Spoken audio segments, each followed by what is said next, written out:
На телеканале Ингушетия информационная программа «Новости 24». Здравствуйте. 25 лет назад в пригородном районе произошли события, принесшие с собой боль и утрату. Осень 92 года оставила черный, нестираемый оттиск в памяти целого народа. В 2010 году главой региона было решено определить 30 октября как день траура. Сегодня отдать дань памяти погибшим в ту роковую осень на мемориале собрались сотни людей. На общенациональном митинге присутствовал и наш корреспондент. Большое количество людей разных возрастов со всех районов республики с раннего утра прибывают сюда на мемориал памяти, который в этот день по традиции становится своего рода центром для всех тех, кто не безразличен к событиям осени 92 года. Эта дата каждый год объединяет весь ингушский народ. Воспоминания 25-летней давности в памяти всплывают до мельчайших деталей, особенно у тех, кто тогда потерял родных и близких людей. На памятное мероприятие Иса Илиев приехал из селения Куртат пригородного района почтить память всех, кого не стало той осенью.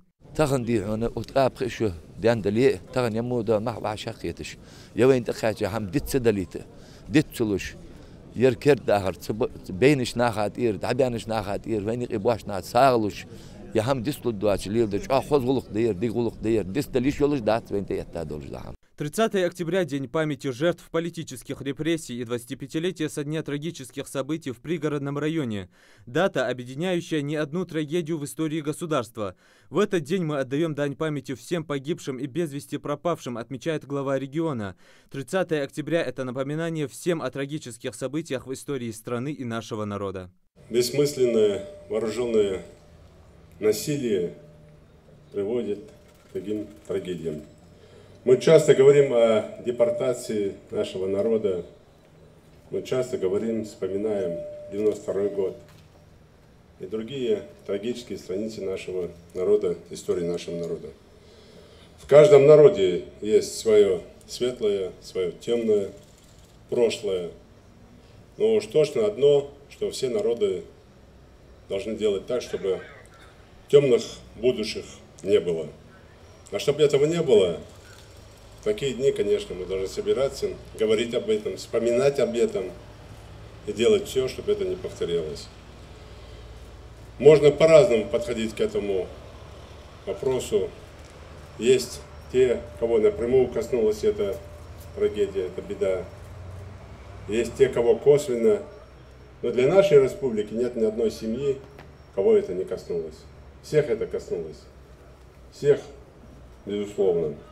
Десятки тысяч человек остались без крова, без имущества, вынуждены были покинуть свои дома. Почтить память погибших и вспомнить трагические события вместе с ингушским народом приехал и замполпреда президента в СКФО. 25 лет прошло с этой памятной траурной даты. И, наверное, самое главное, что каждый мужчина, каждый человек должен, сохраняя эту память, сделать это, не допустить ни при каких обстоятельствах ничего подобного. Это самая главная наша с вами вместе задача. Это задача власти и задача каждого простого человека. Я хотел бы пожелать мира этой хорошей, красивой земле. Спасибо. С тех пор минуло ровно 25 лет, за это время выросло целое поколение, но воспоминания до сих пор не отпускают, особенно тех, кто до сих пор живет надеждой узнать хоть что-то о своих пропавших родственниках. Год 25-летия республики, к великому сожалению, мы сегодня отмечаем и сегодняшнюю дату, как дата этой ненужной никому трагедии. Этот конфликт не нужен был ни одному из этих народов, но не нужен был в первую очередь ингушскому народу. Мы, представители государственных органов, представители общественных организаций, граждане Республики Ингушетия, выражаем искреннее соболезнование и сочувствие родным и близким всех погибших, пропавших без вести и всем пострадавшим в трагедии 1992 года. Имам Назрановской центральной мечети Хизир Цалой в свою очередь отметил, что и в горе, и в радости мусульманин должен уповать только на Аллаха, ведь он наилучший покровитель.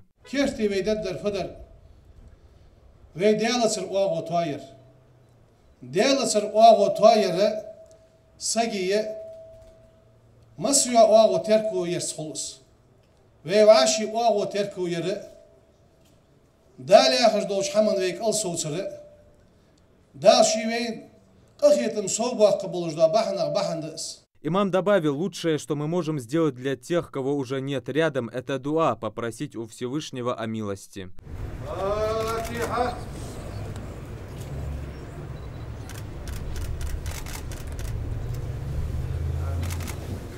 Эта дата оставила неизгладимый след в сердцах и затронула судьбы тысячи людей. Сколько бы времени ни прошло, забыть невозможно. В память о погибших и пропавших без вести старейшины, религиозные деятели и молодежь совершили коллективный зикр.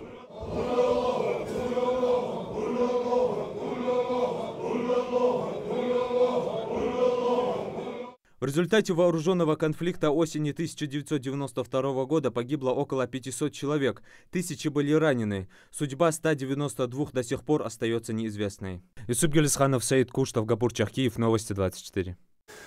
Дань памяти отдают не только погибшим в ту осень. В селе Алкун установили памятник людям, которые оказывали помощь пострадавшим во время этого конфликта. Местные жители помогали бежавшим от войны как могли. Они их приютили и накормили. Мемориал построили рядом с дорогой, которая некогда оказалась для беженцев спасительной. На открытии памятника побывал Тамерлан Хамхоев. Ахмед Богатырев вместе с семьей один из первых, кто 25 лет назад бросился на помощь своим землякам. Ахмед доставлял еду и одежду нуждающимся и предоставил многим кров. Даже сегодня, спустя десятилетия, вспоминать об этом трудно, делится он. И главная наша задача – не дать забыть об этом подрастающему поколению.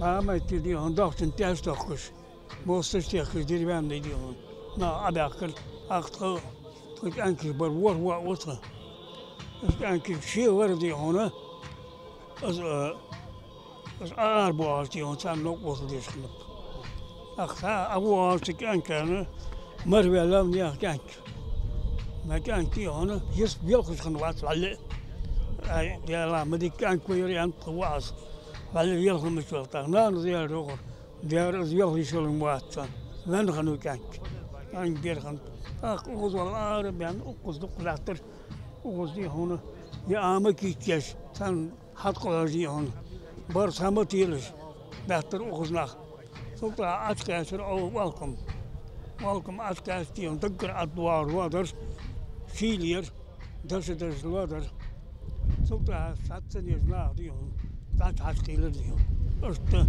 دنيا ناديون تا آسبيزر أدم مش أوس هذا ذكر أدوار ليزيون فعار بس خلصك لا تديون غوري يا شل ينتقل أكثر درس الوتر بيرش درس إنسان بيرش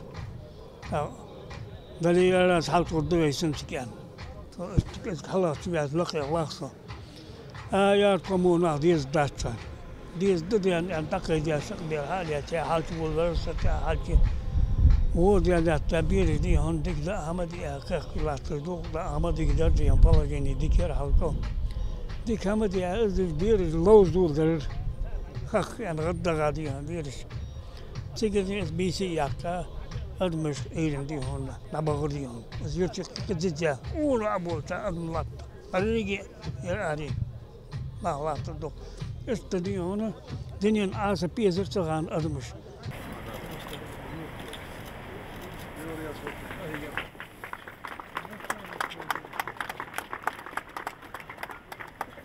Высеченные силуэты родителей с детьми на руках. Экспозиция берет за живое каждого. Работа выполнена просто и строго, угадывается рука мастера. Этот памятник посвящается таким же неравнодушным представителям своего народа, как Ахмед, кто не бросил в беде своих земляков. А теперь экспозиция будет встречать каждого гостя в сельском поселении Алкун. Дорога жизни стала действительно спасением для многих той осенью. Именно так и называется памятник. Инициатор проекта Анжела Матиева. Она сама перенесла все тяготы этого пути и обращается к собравшимся с болью в душе. Несмотря на то, какую боль мы пережили, несмотря на то, что происходило с нами, мы объединились, мы стали единым целым. Я никогда в жизни не забуду, никогда, ни я, ни кто-либо другой, кто шел этой дорогой, когда мы вышли вот сюда, к Алкуну, это было здесь где-то совсем недалеко, как нас встречали по дороге, несли детей на руках, женщин, стариков. А когда мы вышли, там стояли котлы с мясом, и там был нарезанный хлеб. На столах стоял хлеб. Мы вышли, и люди не могли это есть, люди не могли, они смотрели на все это и понимали. Но док дел хажахи, док дилер, потому что сыкам дыкер, сыкам долч хакай чирксо, сон оу халат, соволь хоуш дыкер сыкам ан, хитер хар сага, тигер арвян волчар сага хитерс. У каждого человека есть мечты. Вы знаете, вот сегодняшний день – это моя мечта. Это одна из той вот мечты, которую я хотела, чтобы когда-то она воплотилась. И не только она моя мечта, она всех, и Исы, и Зялмаха, и всех, кто здесь стоит. Это наша общая мечта. Алхамдулиллах, что это произошло, что этот памятник открывает. Я искренне признательна. Я очень и очень благодарна. Вот это моя личная благодарность. أغن تغني حدر أغن خم خودات يا صرت بعدين ناخدق بؤوس سون بين ناها بين صغان هنشتاق إشياء دق خميس باقينا جيبه كأقوى حاجة بير ديهم سمو بالقالنا بير بالقالنا اللوق أصل ديش الحم بعد سدينش ضدوس يتشتغل ضايس حم دهتش بعد سدينش خلدي درز أدمشت بوصل بناها غلغاشت خلدي درز. На выезде из селения Алкун многолюдно. Здесь не только местные жители, но и все те, кого так или иначе коснулись события осени 1992-го. Тогда ингушский народ в очередной раз показал свою сплоченность и проявил взаимовыручку, говорят собравшиеся. К присутствующим обратился и председатель парламента Зелимхан Евлоев, который выразил надежду, что такое никогда не повторится. В 25-й годовщине трагедии мы открываем мемориальный памятник нашим соотечественникам, кто помогал выбраться в Ингушетию через горный перевал. Во время осенне-ингушского конфликта тысячам жителям сел пригородного района и города Владикавказа. Люди шли семьями по горным тропинкам, поскольку другой дороги тогда в горной части республики не было. Дорогие друзья, позвольте выразить вам всем, кто не остался в стороне и помогал беженцам, то сложное для нас время, мое глубокое уважение руководству республики и особую признательность. Пожелать вам крепкого здоровья, мира, успехов и благополучия. С приветственным словом к собравшимся обратился и министр по национальным связям, внешней политики, печати и информации Ингушетии Улан Евлоев, который отметил значимость мероприятия. Это память погибших, пропавших без вести, значит, о нечеловеческих страданиях, которые перенесли по горам, по горным тропам наши отцы, матери, братья и сестры, добираясь до Ингушетии осенью 1992 года. Лучшие сыны ингушского народа помогали выходившим из горного ущелья, многие ценой своей жизни и здоровья. Вы, благодаря мягко, молла хатр не знаешь мешки, цасен надеяна барт болуш да от. Барт хочешь, ваши барт болуш, там да вайдар. Еще один герой, кому посвящается этот памятник, Алаудин Аздоев. Он также был в числе тех, кто первым встретил беженцев из пригородного района.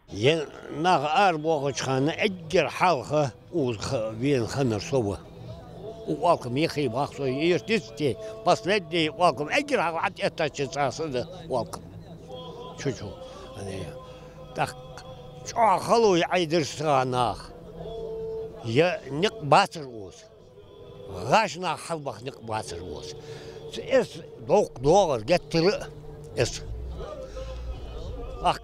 اس والله يحبوا البيزر قولش خل قولش دحبا صبح البرناخ قولش هني اس دوق وخي دوق دوغر صغان ناخ قحش صغان شو دعدو دس شيء قوس اس بوسوش هذا اس زعمك دوغ متشا ولا دحبا والله صق غاش دحبا قولش صان دوق دوريس قتر خلير ناخ خلوج عاير اوز حلوه خزري عن سقوا عيسوي اوز دائما باستيان اوز داهم اوز بيغل سقوا ناخ اقولش خلر ور تقدست ليشو اسش شاهم داير نقباتر هم ياسر اقولش ناخ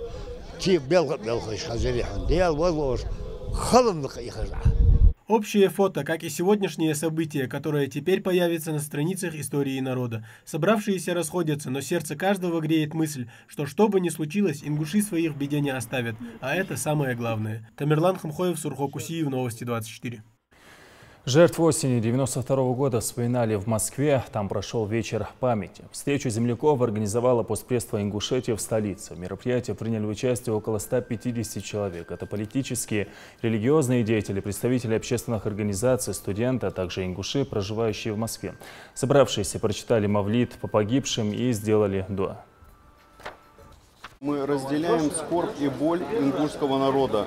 То, что произошло 25 лет назад, это трагедия. И мы должны помнить об этих фактах и для будущих поколений четко формировать мысль, что не должно быть допущено в отношениях между любыми народами. И поэтому мы приветствуем инициативу ингушского народа хранить эту историческую память, укреплять это в сознании будущих поколений. Конфликт 92 года застал врасплох жителей Ингушетии. Республика только собиралась отпраздновать присвоенный ему статус государства, когда в пригородном районе прозвучали первые выстрелы. Жители региона не могли помочь своим землякам оружием, его попросту у них не было, но были люди, обладавшие исключительно сильным духом. К таким можно отнести Багаудина Индиева и всю его семью. Слово Индире Манкиевой. Заново отстроен дом, потихоньку обустраивается двор. Семья Яндиевых в Дачное вернулась в 1994 году. Первое, что тогда увидели Яндиевы, полностью разрушенный дом. Даже от фундамента ничего не осталось. А сегодня, спустя 25 лет, они вновь обживаются. Сюда пришлось заново начинать и строить и дом, и все. Вдова, которая потеряла мужа в самый разгар тех страшных событий, его сердце не выдержало. Мама и, наконец, бабушка, которая собрала всю семью вместе и заново воссоздала уют в своем доме. Сегодня Цееш Яндиева держит небольшое хозяйство, разводит кур и ухаживает за огородом. Почти все как тогда, 25 лет назад.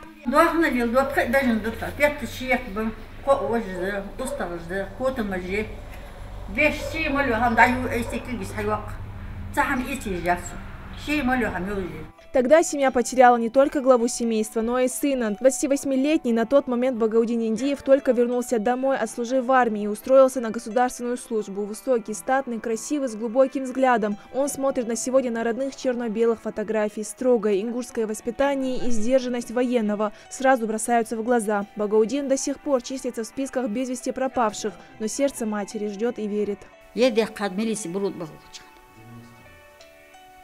В 90-м году я чего вижу курсал, чего Бог дик вот честно сгуя что куидо чего не сей сариду что и на это что. Во время трагических событий 92 года Багаудин Индиев, рискуя своей жизнью, сумел вывести из пригородного района десятки людей, как живых, так и погибших, и передать родным. Вернувшись в родное село в очередной раз, чтобы помочь остальным, Багаудина больше не видели. عتيدي همدات عتيد نخبة برلات حمود وغيره вот я что-то уже год أنا إصدار 17 ноября درس 19 ноября далее хочу они спомбарги инват 25 лет, четверть века, что отделяет народ от тех трагических событий. Сегодня, когда все участники памятного мероприятия во дворе мемориала собрались в ожидании начала мероприятия, Цееш сразу одна направляется к могильному камню. Не хочет, чтобы другие видели, как она ухаживает за пустой могилой, ведь сын не привык к проявлению материнской ласки на публике.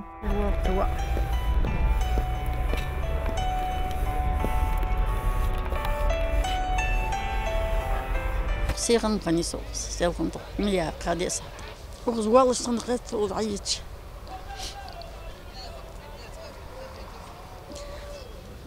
На мемориальном комплексе семья, как и каждый год, в полном сборе. Жить, не зная, что с твоим братом, жив он или мертв, эта неизвестность мучает, признается Адам. Но за все эти годы семья ни разу не теряла надежду на лучшее. Вот и сегодня, видя его имя среди пропавших, они уверены, что рано или поздно он снова постучится в родной дом.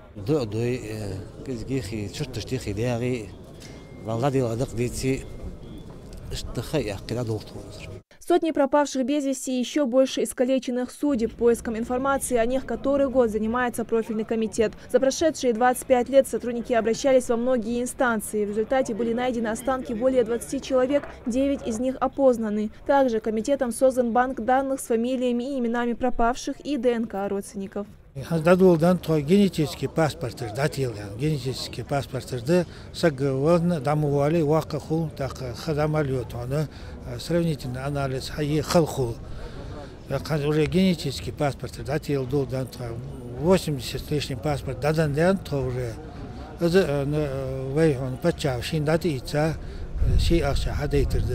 Многие семьи, как и индивы, начали жизнь заново, но есть и те, кто до сих пор не вернулся в свой отчий дом. Просто тяжело возвращаться туда, где все напоминает о былом и отзывается болью в груди. Интера Манкиева, Адам Далаков, Новости 24. Тарская, то есть бывшее ингушское селение Ангушт, оказалось в эпицентре событий 92-го. Жители этого селения спасались от вооруженного нападения бегством. Они бросали все свое нажитое имущество и думали лишь об одном – как спасти себя и своих родных. После конфликта многие ингуши решили возвратиться в свое родное село. Как им там живется, узнавала Светлана Томова.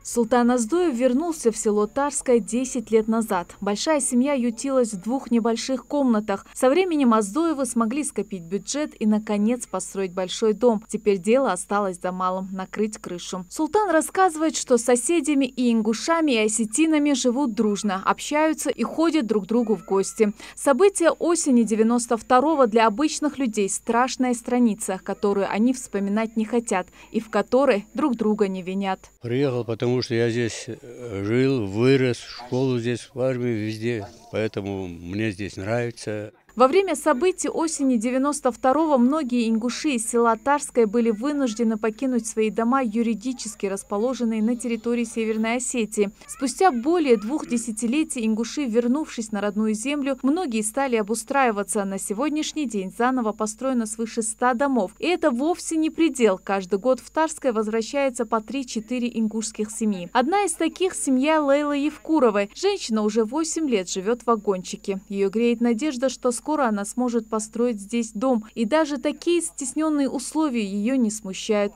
Ведь живет она на родной и дорогой для ее сердца земле.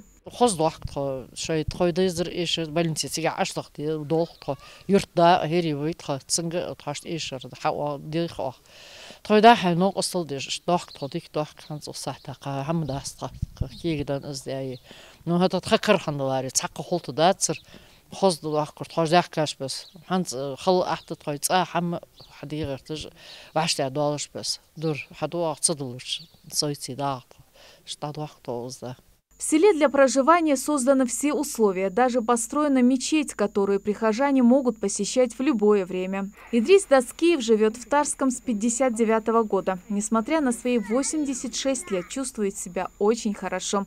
Вот и сегодня, воспользовавшись ясным осенним днем, подпитывает землю удобрениями, чтобы весной посадить здесь добротный урожай.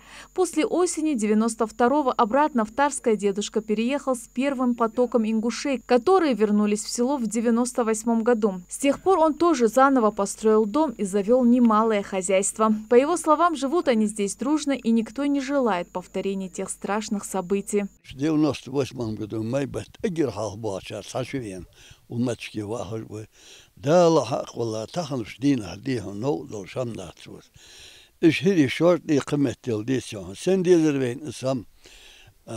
تحس أولش ناخديهم شن ورا ثورا ناخديه هم دز هارولش شميتر لات مسنا تود مدري بين ديهم بستين داخ ديز وياخدق أمالش حدوش به. Также, по словам Идриса Даскиева, с местной властью у них хорошие отношения. А не так давно в администрацию его вызывал глава села и вручил диплом почетного жителя села Тарское. Идрис Даскиев призывает всех своих бывших односельчан вернуться домой.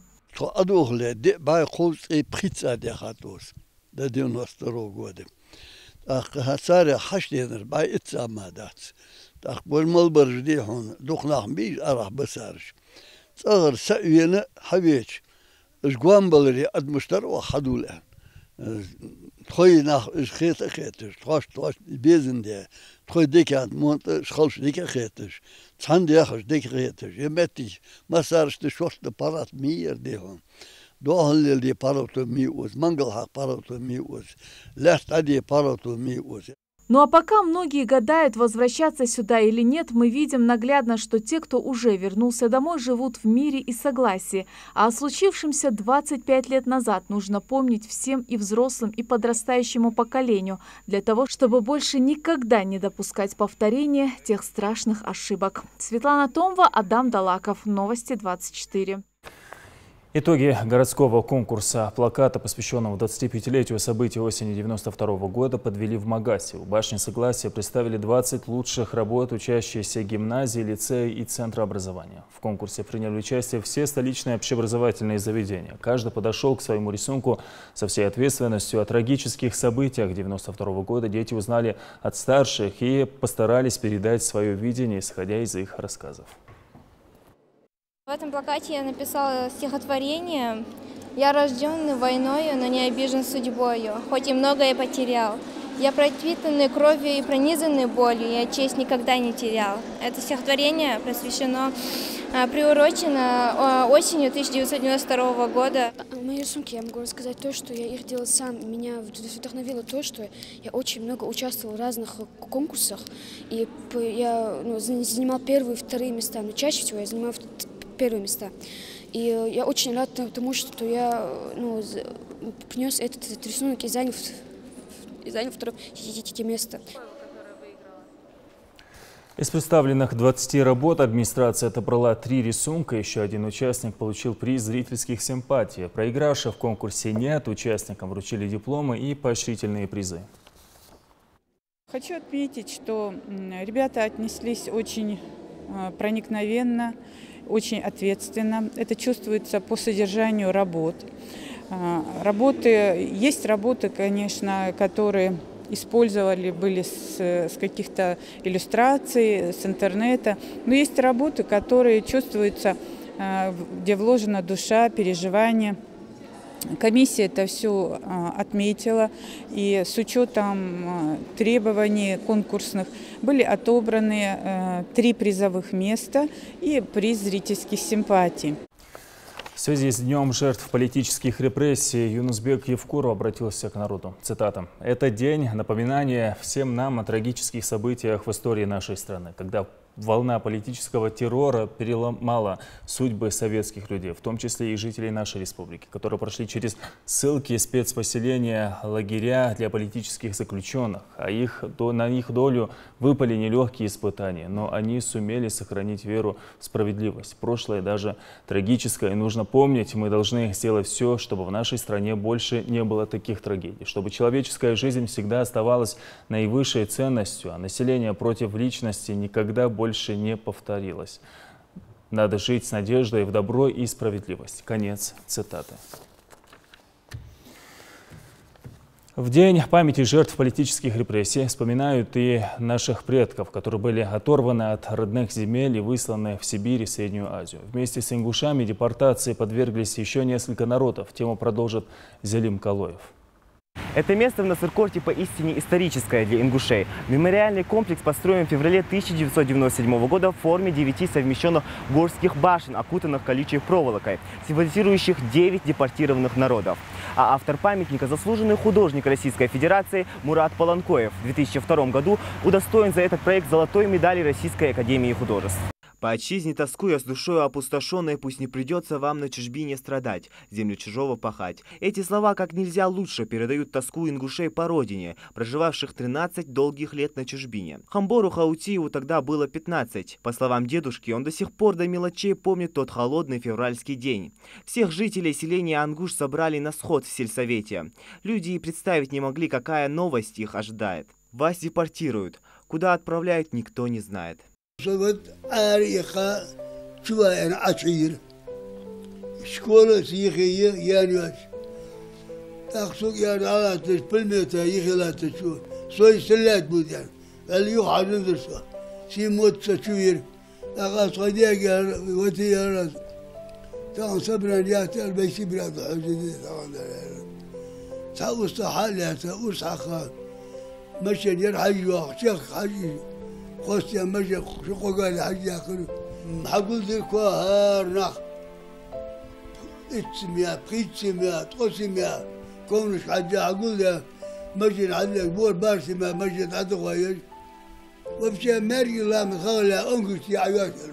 Путь предстоял долгий и трудный, времени на сборы просто не было. Женщин, детей и стариков поместили в холодные товарные вагоны и отправили в далекие края.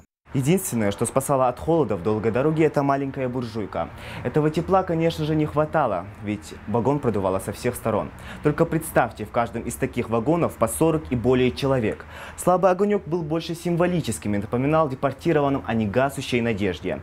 Несмотря на эти тяготы, ингуши не пали духом.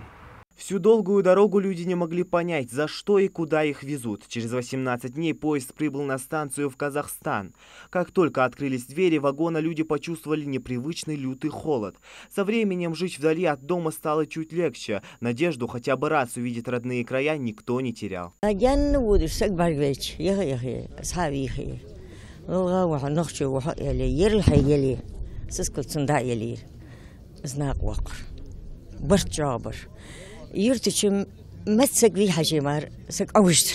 Возвращение на родину стало для них торжеством справедливости. Ведь нет на свете места дороже родной земли, теплее домашнего очага и родных гор. И вот спустя 13 лет долгожданное объявление. Вы возвращаетесь на родину. После этих слов будто все раны зажили в один миг.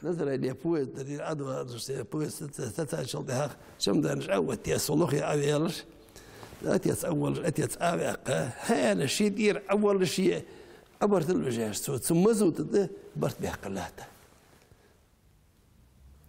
ذاك حلي بيديها يحتني الحمد لله ضل خاص نبق الله ديغستين سدولش خدولش دال مغلنا هات قواقك مش صوترني Для тех, кто готов проникнуться в события 1944 года, на мемориале памяти и славы представлена экспозиция «Дорога длиной в 13 лет».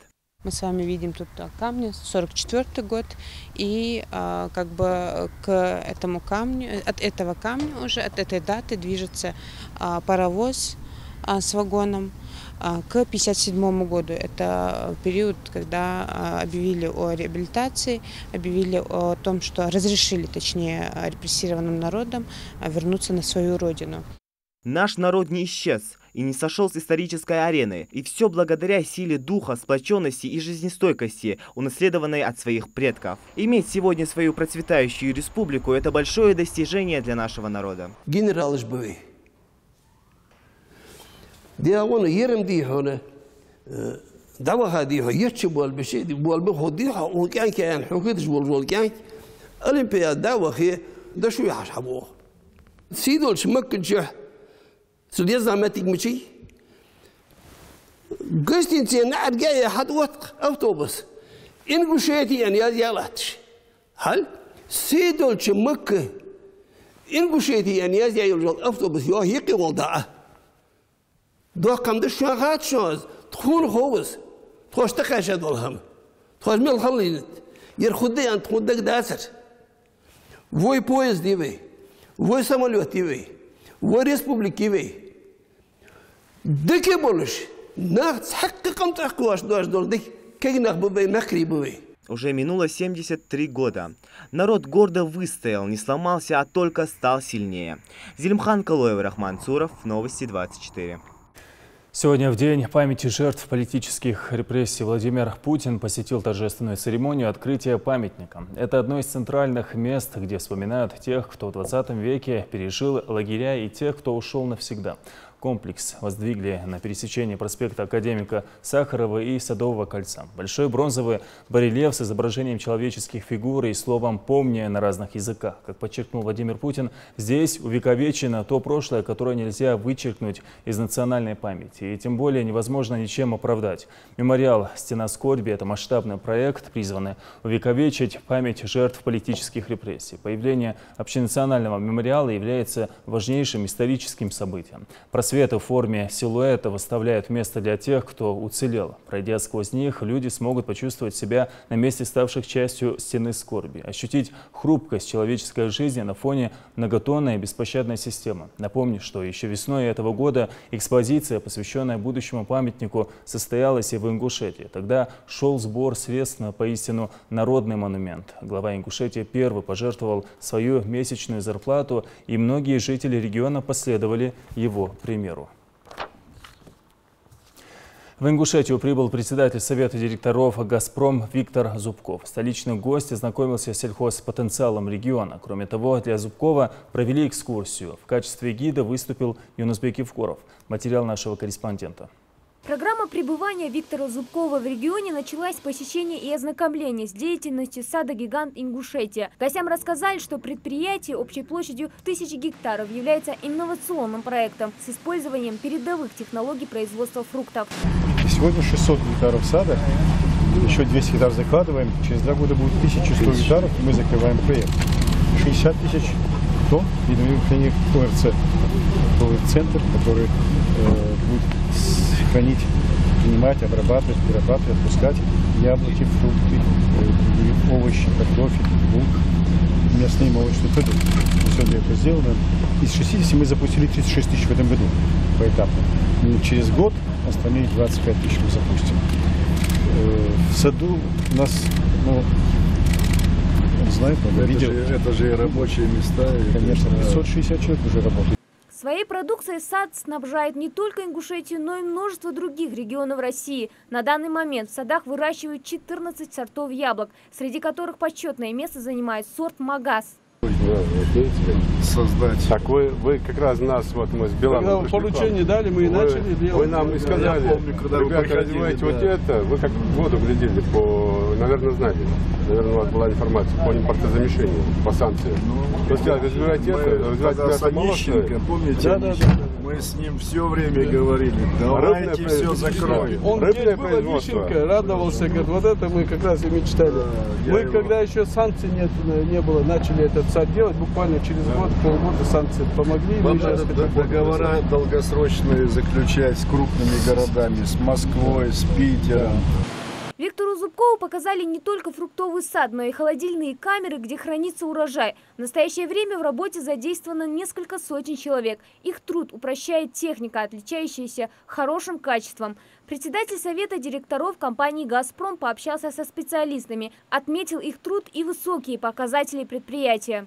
Здесь показывают, какие яблоки, на какой сорт отходы. И все полностью на политизацию идет, политизуется, выходит.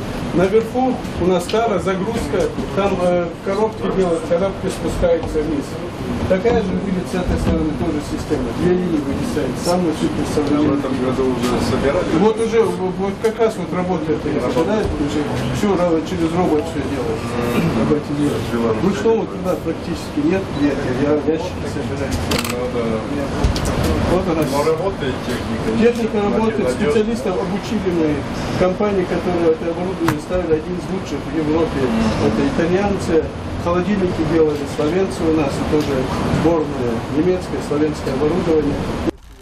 Далее делегация «Газпрома» прибыла в Назрань, где продолжила свое знакомство с республикой. Глава Ингушетии сам лично провел получасовую экскурсию по мемориалу памяти и славы, где обозначены все самые важнейшие даты и события в истории ингушского народа.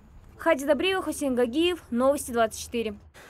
Позже Юнусбек Евкуров провел протокольную встречу с Виктором Зубковым. Глава Ингушетии поблагодарил гостя за визит в республику. Он отметил поддержку и внимание к региону Виктора Зубкова, когда тот занимал должность первого вице-премьера правительства России.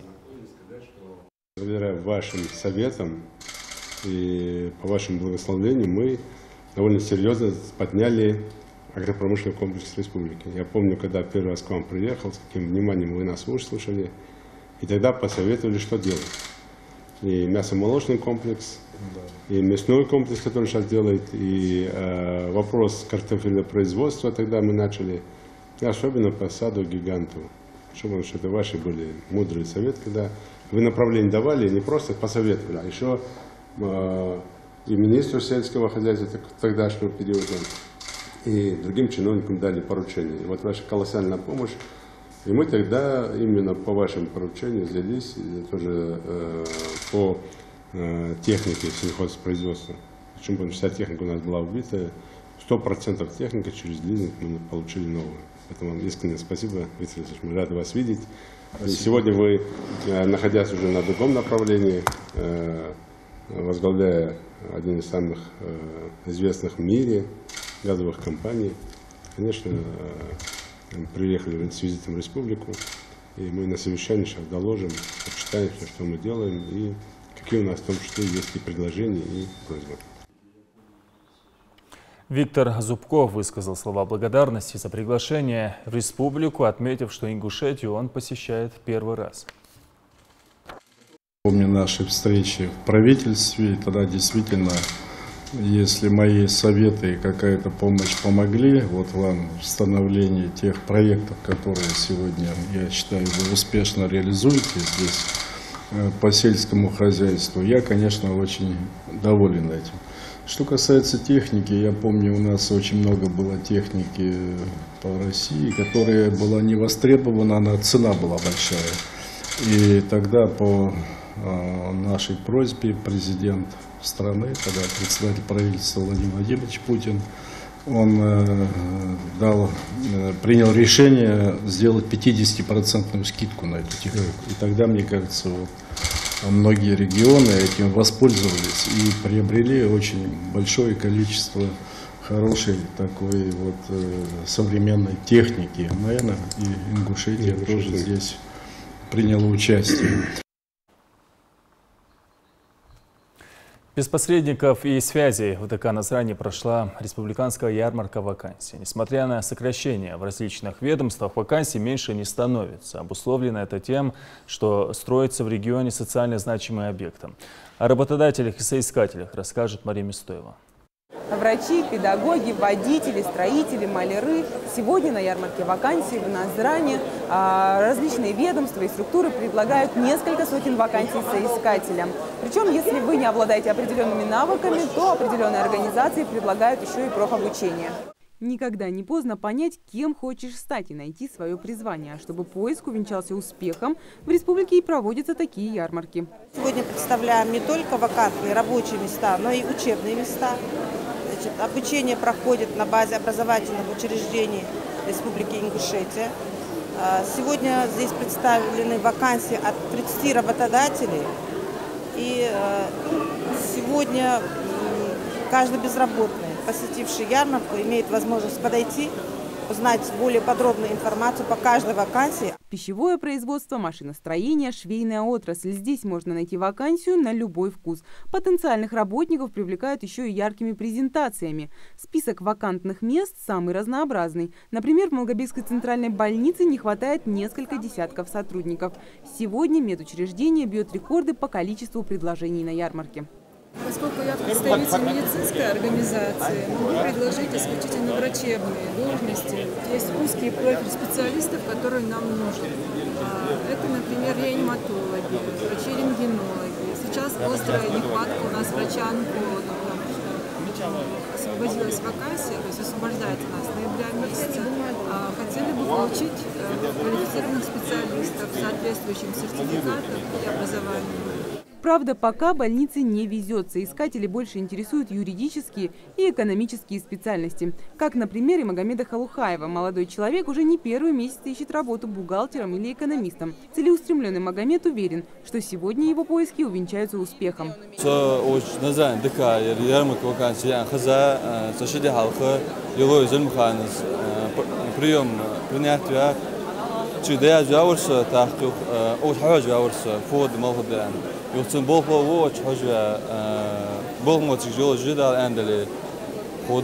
А вот компания «Донка» из Ставропольского края занимается пассажирскими перевозками и ищет водителей категории «Д».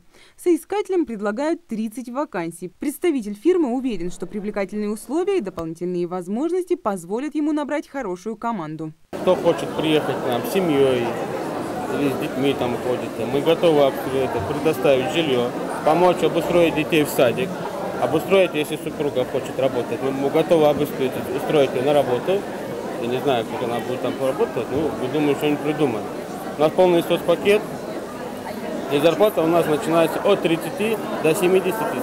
Среди соискателей много и молодых ребят, которые недавно окончили вузы. К примеру, Адам Тумгоев по образованию педагог. Чтобы не тратить время зря, молодой человек некоторое время работал инструктором по плаванию и охранником. Мечта работать по специальности не позволяет ему свернуть с курса, но и пренебрегать дополнительным заработком он не собирается.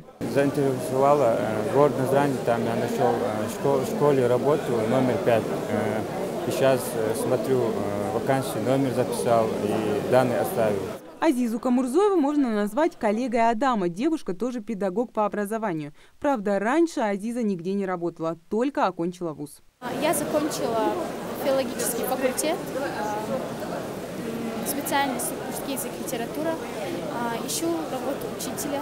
Ну, так как мне предложили в Служеском районе побыть библиотекарем, я рассматриваю этот вариант. Ателье-студия Адама под руководством Марьям Гитагазовой не первый год сотрудничает с Министерством труда и социального развития республики. Там учат швейному мастерству. В большинстве своем студия занимается пошивом исламской одежды. К нам Центр занятости отправляет безработных на курсы кройки и шитья.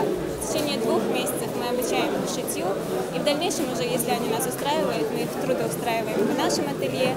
В нашем ателье есть работники, которые работают на дому, также и в ателье, поэтому очень удобный график, удобная работа. Все контакты работодателей, даже если вы не сумели попасть на ярмарку, можно узнать в Центре занятости республики. Рабочие места в регионе есть. Главное – настоящее желание трудиться. Мария Мистоева, Хаваш Гойгов, Новости 24. В Испании вышла в свет книга немецкого журналиста Хуберта Зейпеля, посвященная Владимиру Путину под названием «Я Путин. Портрет». Книга, кроме немецкого, была переведена на испанский, итальянский, а теперь доступна еще и на испанском. Процесс перевода, кстати, занял около 3 месяцев. На русский язык книгу также перевели с символичным названием «Путин. Логика власти». В Испании уже давно интересуются личностью Путина, и не только как политического деятеля, но еще и желание узнать лидера нашей страны чуть ближе, с более личной стороны, отметили издатели. Общий тираж книги составил порядка 3000 экземпляров. Приобрести ее можно во всех крупнейших книжных магазинах. Насколько безопасны социальные сети? Каждый пользователь интернета знает ответ на этот вопрос, но мало кто из них готов признаться в том, что соцсети действительно наносят вред и их здоровью, и психике. Но вместо них это давно сделали ученые, которые считают, что вреда от социальных сетей больше, чем польза. Об этом и говорилось в Гамрузиевской школе. Там прошел открытый урок. Слово нашему корреспонденту.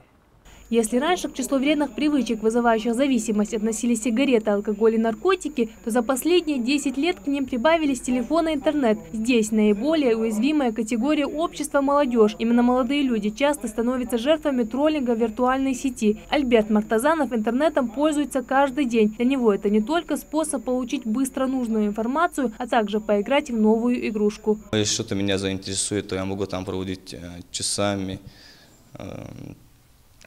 Да, иногда такое бывает. Иногда я просто могу там посмотреть какую-либо информацию. Ну, например, готовясь к ЕГЭ, я могу посмотреть какую-либо тему, почитать по этой теме.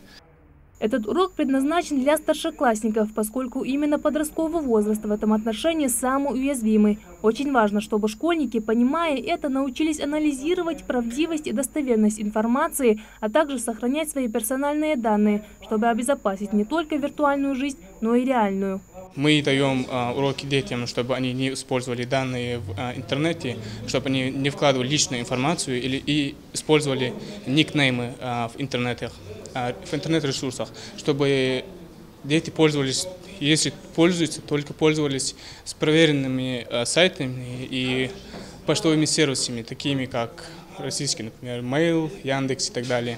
Особое внимание на уроке уделяют кибербуллингу и массовому троллингу, преследованию в социальных сетях, а также объясняют, какие меры принять, чтобы ограничить доступ к неподходящему для них, да и просто опасному и незаконному контенту. Поговорить о том, куда лучше не заходить, на какие сайты лучше не заходить. Мы поговорили о сайтах-подделках, которые бывают полностью похожи на оригинальные сайты, полностью повторяют тот же дизайн, повторяют те же функции, однако имеют небольшие различия.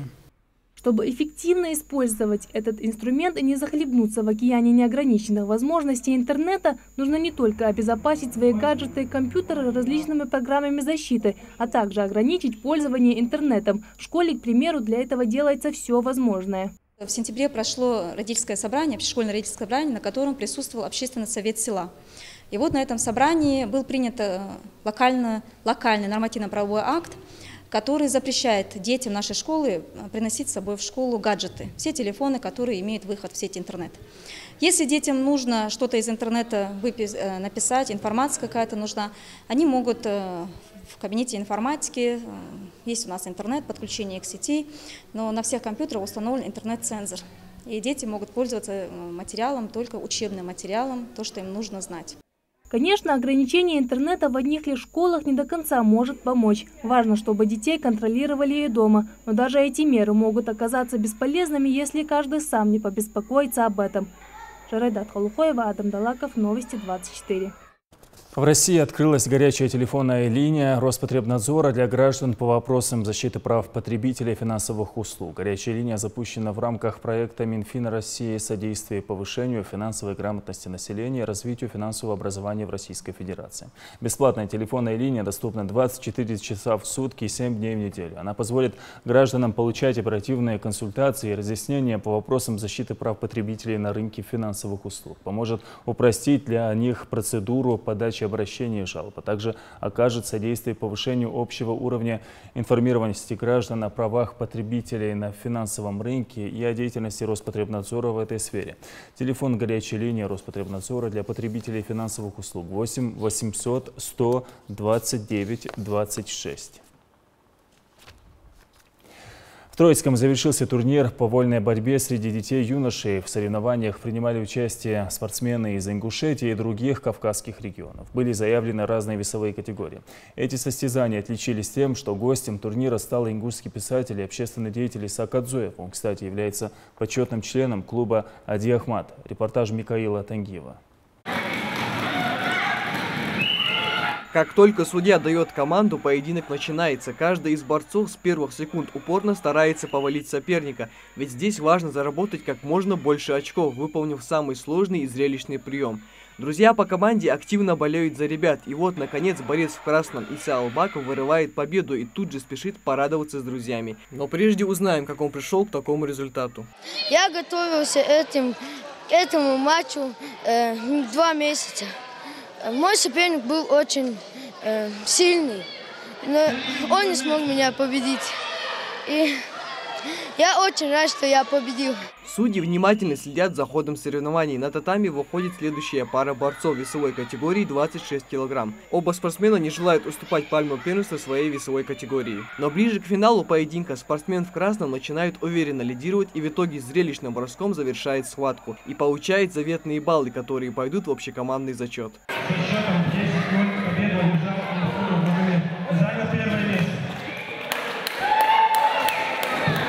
Тренироваться мыштята.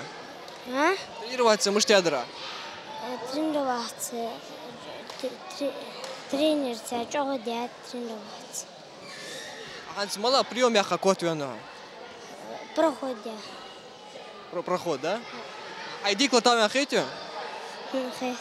Пристальный взгляд глаза в глаза к этому психологическому приему прибегают все участники, пытаясь предугадать дальнейшие действия соперника. Отвлекаться нельзя. Каждый из них горит желанием занять первые места на пьедестале почета, но победитель будет один. Проводим турнир в честь нашего депутата, патриота Алихана Харсиева. Сюда приехали команды из Пригон района, Чеченской Республики, Центр образования, школа МАГАС и Центр олимпийской подготовки. А дальше финальные схватки. Теперь на ковер выходят уже лучшие по итогам предыдущих поединков. На кону главный трофей сегодняшнего вечера – чемпионский пояс своей весовой категории. После нескольких ожесточенных схваток известны имена победителей. Вручить триумфаторам медали и грамоты за спортивные достижения доверили почетному гостю соревнований Исааку Адзоеву.